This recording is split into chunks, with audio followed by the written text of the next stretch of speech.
Here's the deal. I'm not going to Trump's State of the Union address because he is anti-Black. He has taken so many actions during this administration that show he does not care about Black people. So we've got Rep. Marilyn Strickland on CNN saying she's not going to Trump's State of the Union because he is anti-Black.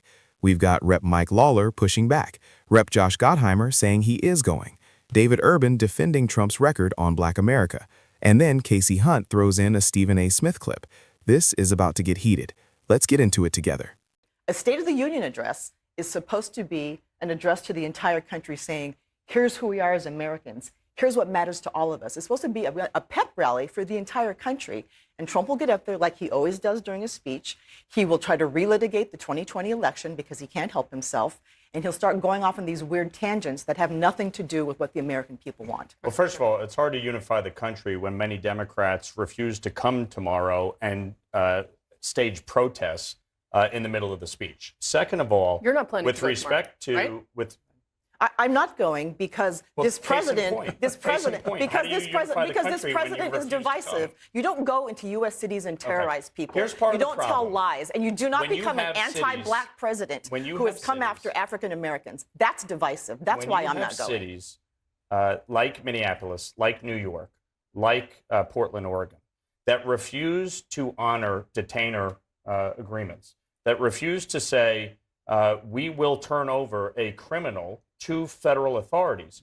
What happens is, in a city like New York, they release them back on the street to commit more crimes. And so you get ICE agents coming in to actually take them off the street. A controlled handoff of a criminal alien at a county or city or municipal jail is far safer than having ICE agents have to go into the community to get them. That should have been happening. These blue states refuse to cooperate. That's why you have this surge. You agree we need some reforms. Of course. But this is what I've been arguing for years. You have to secure the border. We have done that. We agree with that. You have to deport the criminal aliens. Yep. We are doing that. Agreed. Yep. You need immigration reform. It's why I've been a co-lead on the Dignity Act last Congress and this Congress, so that people who have been in this country for more than 5 years, who are not committing crimes, who are participating in the workforce, who pay their taxes, who pay a fine, can have a legal status, not a pathway to citizenship, but a legal status to stay in this country. And many of them. But if you bust into someone's house, an American's house, you need a warrant, right? And we should have better training. Of course, for an American's house, no question. But here's the fundamental problem: Democrats will say we need a federal judicial warrant in order to cooperate. But when you have these detainers being issued for somebody who committed a state crime, and most crimes committed are under state law, why won't Democratic cities and mayors cooperate with ICE on that issue? Even in that, I was on the show with Kasie. We were talking to the mayor of Minneapolis. During the Obama administration, they had ICE agents in the prison, right? In the county jail, right?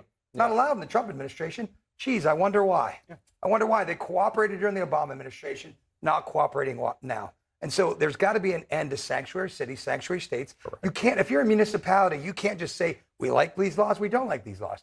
But how about if you're in the next Democratic administration, we're going to say, we don't like the EPA. We're not going to follow any of the laws the EPA promulgates. We're just not going to do it. Well, that's we're not going to do clean. We're just, no, it doesn't actually happen. Right. We're going to pick and choose. Okay, so Mike Lawler makes a fair point here. A controlled handoff at a county jail is safer than ICE going door to door in communities. And Josh Gottheimer actually agrees. Secure the border, deport criminal aliens, he's on board with that. But here's what both of them are missing. Democratic cities stopped cooperating not because they love criminals. They stopped cooperating because this administration can't tell the difference between a criminal alien and someone who's been here 20 years, paying taxes, raising kids, doing everything right. You blur that line, you lose community trust, and you lose cooperation. Reform immigration? Yes. But don't act like sanctuary cities are the problem when the enforcement itself is the problem. I want to big picture this. I don't like to pay taxes. Let's pull the lens out a little bit. Take all the points, all the weeds on the immigration. But tomorrow night, the president is going to give a speech. Historically, the State of the Union is for everybody. Some Democrats are going, some are not. Are you going? I'll be there. Okay, so I'm not you going. two are on different pages. You are not going. Why do you think it's the right thing to go? Because I want to hear what the president. It's about the country.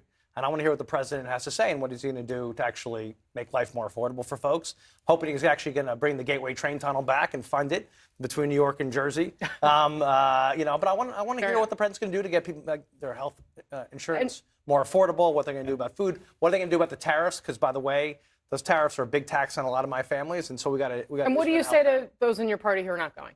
That's, of course, Marilyn's choice, and I respect that. But and why wouldn't that's everyone? By the way, there were Republicans under Biden who didn't show up for Biden, if you remember, right? And listen, that's everyone's individual choice. Congresswoman, I want to play for you Stephen A. Smith, who has been actually talked about as a potential presidential contender. But he had a message. Stephen A. Smith, the host. He had a message for kind of a popular guy. Exactly. For Democrats for not attending. I want to ask you to respond to it. Watch. Okay. Some are talking about walking out in the middle of this speech. Others are talking about boycotting it altogether and essentially finding something else to do. I'm here to tell you that neither is acceptable. At some point in time, ladies and gentlemen, there's got to be an adult in the room. If you're going to act as juvenile, as petulant, as petty, as you accuse the president of the United States to be, how are you ever going to hold a high moral ground, at least high enough to judge him accordingly? This is the kind of stuff that ticks me off. Stephen A. Smith is not wrong here. If Democrats boycott, the story next morning isn't what Trump said or promised or lied about. The story is the Democrats who didn't show up. That's exactly what Trump wants. Strickland has every right to her choice, and Josh Gottheimer has every right to go. But Stephen A.'s point about being the adult in the room, that lands. You can't fight petulance with petulance and expect to win. Why is he wrong, Congressman? Stephen A. Smith is entitled to his opinion, and as Josh said earlier, I respect any decision that any of my colleagues make on either side of the aisle to attend or to not attend a State of the Union address. But for him to go off about petulance and disrespect, it's kind of rich coming from him. And here's the deal. I'm not going to Trump's State of the Union address because he is anti-Black. He has taken so many actions during this administration that show he does not care about Black people. Firing public employees, many of whom are African American, wanting to rename military bases after Confederate traitors, trying to take down displays that show African American history, trying to do an executive order about the African American Museum. Pete Hegseth, as his Secretary of Defense, who stood in a meeting and said, DEI is dead, when 40% of the people who are enlisted in the military are people of color, 20% are African American. So this overt anti-Black agenda of this president does not work for me. So Stephen Smith can have an opinion, but Stephen Smith doesn't vote for me. I would just push back on that a tad and saying, who saved HBCUs in the first administration? So let's talk about HBCUs just for a second. Donald Trump. Let's Obama cut the funding. Okay. So Donald Trump funded it. So I'm going to accept a lecture from you about HBCUs. I'm not lecturing. I'm just asking. And I'm a graduate. I'm a graduate of Clark Atlanta University. Asking you. Did Donald Trump save it? Here's the deal. HBCUs have been grossly underfunded for decades, for as long as I can remember. But when you are doing things like taking health care away from the families of the students who are there, answering the question. You're not listening to me. When you take away food assistance, when you do things like that hurt the families, you're hurting the kids who are going to HBCUs. Most of the kids who go to HBCUs are first-generation college people, and they come from families that are underserved. So will you just submit to Donald? I mean, say, when you agreed to Donald Trump save HBCUs? I'm not going to say he saved them, because that's not true. A lot of funding went to them. Who signed the First Step Act, putting more African-American men out of jail than any other president in the history of this republic? You know, here's the deal. Donald Trump in this term is anti-Black. All of the action that he has taken, the things he has done to hurt the African-American community, that's what he's doing. That's what he's doing. And that's why I'm not. No credit for the other stuff.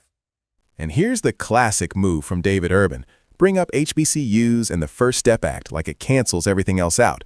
Trump funded HBCUs in the first term, real. First Step Act, real. But right now, in this term, you're cutting food assistance, cutting health care, firing federal workers, many of whom are Black, wanting to rename military bases after Confederate soldiers, and having Pete Hegseth stand up and say DEI is dead in a military that is 40% people of color and 20% African American. You cannot put a check in one hand and take everything else away with the other and call that caring about Black people. And Strickland said it perfectly. HBCU students are mostly first-generation kids from underserved families.